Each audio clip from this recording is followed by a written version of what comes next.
नमस्कार दोस्तों, आप देख रहे हैं MD Bharat news. MD Bharat news में आपका स्वागत है। मैं मनोज पटेल आपको ले चलता हूं आज के समाचार की ओर।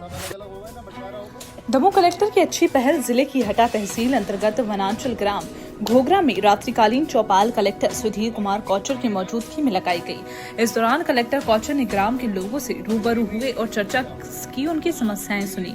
इस मौके पर हटा एसडीएम हटा खास तौर मौजूद थे। कलेक्टर कौचर ने कहा, पहली रात्रि चौपाल तहसील हटा की ग्राम पंचायत घोगरा में लगाई गई। यहाँ पर लगभग 80 से 90% अनुसूचित जनजाति यानी कि आदिवासी समाज के लोग हैं। चौपाल में बड़ी संख्या में जनता उपस्थित हुई। 2 से 3 बातें सामने आई हैं जिस पर हम काम कर रहे हैं और ये भी प्लान किया है कि यहाँ पर और यहाँ के आसपास के क्षेत्रों में शिविर लगाएंगे ताकि लोगों की समस्याएं पूरी तरह से दूर हो जाएं।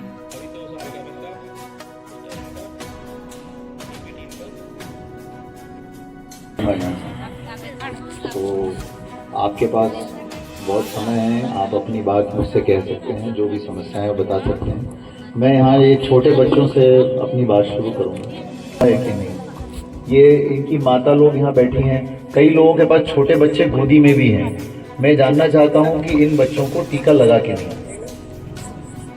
एक तो हम लोग अब जल्दी ही आपके यहाँ पर जो 2-3 बड़ी बातें निकल के आई हैं आपसे सबसे बात करने पे। पहली चीज, जाति प्रमाण पत्र के शिविर लगाएंगे ताकि सबके जाति प्रमाण पत्र बन जाएं। दूसरा, सबके आधार कार्ड को ठीक कराने का काम हमको करना है ताकि सबके आधार कार्ड और समग्र कार्ड ये सब ठीक हो जाएं। इसके लिए हम प्रॉपर शिविर लगा करके यहाँ पर काम करेंगे। तीसरा, जो एक बड़ी बात निकल के आई कि पलायन या लोग बाहर इसलिए जाते हैं क्योंकि यहाँ पानी की सुविधा अच्छी नहीं है, तो पानी की सुविधा करने के लिए तालाबों के निर्माण पर फोकस करने का काम हम लोग यहाँ पर करेंगे। और आज पहली रात्रि चौपाल है और हमने इसको घोगरा में लगाया है, जो कि जहाँ पर लगभग 80 से 90% लोग जो हैं अनुसूचित जनजाति के यानी आदिवासी समाज के लोग हैं। और आज बड़ी संख्या में इस चौपाल में जनता उपस्थित हुई और कुल मिलाकर के 2-3 तरह की बड़ी चीज़ें सामने आई हैं जिस पर हम लोग अब काम कर रहे हैं। पहला तो ये देखने में आया कि कई सारी सरकार की हितग्राही मूलक योजनाओं का लाभ लोगों को इसलिए नहीं मिल पाता है क्योंकि उनके पास सही दस्तावेज नहीं है। तो जो सबसे पहला इम्पॉर्टेंट दस्तावेज है, यदि उनके पास जाति प्रमाण पत्र ही हो तो जाति प्रमाण पत्र से ही उनको कई सारे फायदे जैसे राशन वगैरह सब मिलने लगता है। तो हम ये प्रयास कर रहे हैं कि अगले कुछ दिनों के अंदर हम बड़े पैमाने पे इसमें शिविर लगाएंगे ताकि जाति प्रमाण पत्र जो पात्र लोग हैं उनके सबके बन जाएं। दूसरा, सबके समग्र और आधार, ये कई बार ऐसा होता है कि समग्र और आधार की लिंकिंग नहीं है, आधार और मोबाइल नंबर की लिंकिंग नहीं है, KYC नहीं हुआ है। इन सब कठिनाइयों के कारण कई योजनाओं का लाभ लोगों को नहीं मिल पाता। तो इस तरह की शिकायतें भी सामने आई। तो हमने ये भी प्लान किया है कि अब हम यहाँ पर और इसके आसपास के क्षेत्रों में इस तरह के शिविर साथ में लगाएंगे ताकि लोगों की ये समस्याएं पूरी तरह से दूर हो जाएं।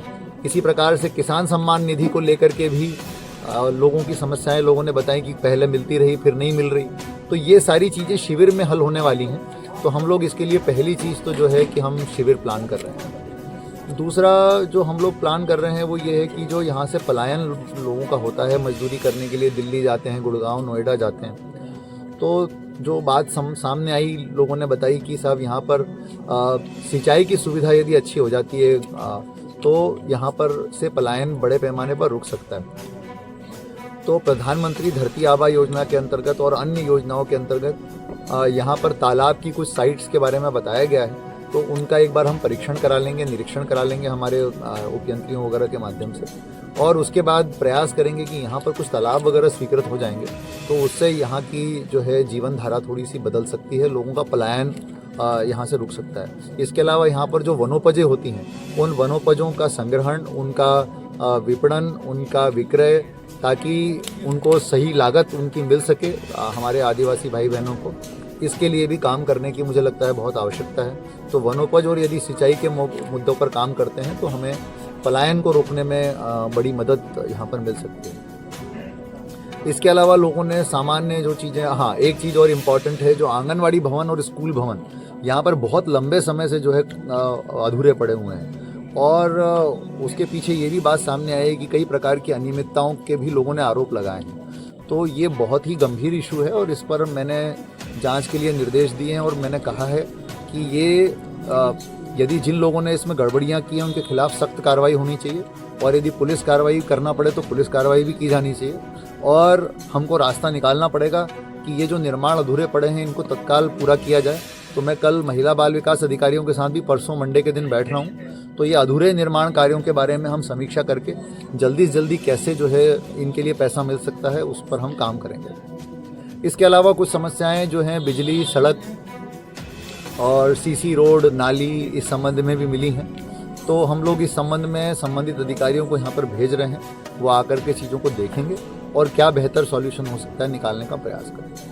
तो मुझे खुशी है कि ग्रामीण जन जो है यहाँ पर बड़ी संख्या में आए, इसमें महिलाएं, बच्चे सब आए, और हमने कई विषयों पर यहाँ पर बात की। यहाँ पर हमारा राजस्व महाअभियान के अंतर्गत जो B1 है उसको पढ़ करके भी सुनाया गया, और 15 प्रकरण, तो 15 फौती प्रकरण निकल करके आए, जिसमें ग्रामीणों ने बताया कि ये फौत हो गए हैं, इनकी मृत्यु हो गई है, अब इनकी जगह जो है उत्तराधिकारियों के नाम चढ़ाए जाएं। तो वो कार्रवाई भी यहाँ पर इमीडिएटली की जा रही है। तो कुल मिलाकर के कई सारे मुद्दे यहाँ पर बड़ी सार्थक चर्चा लोगों के साथ हुई है, लोगों ने उसमें सक्रियता से भाग लिया है। हम प्रयास करेंगे कि जितना जल्दी से जल्दी इन समस्याओं का हम निराकरण करा सकें, हम कोशिश हमारा यही रहेगी।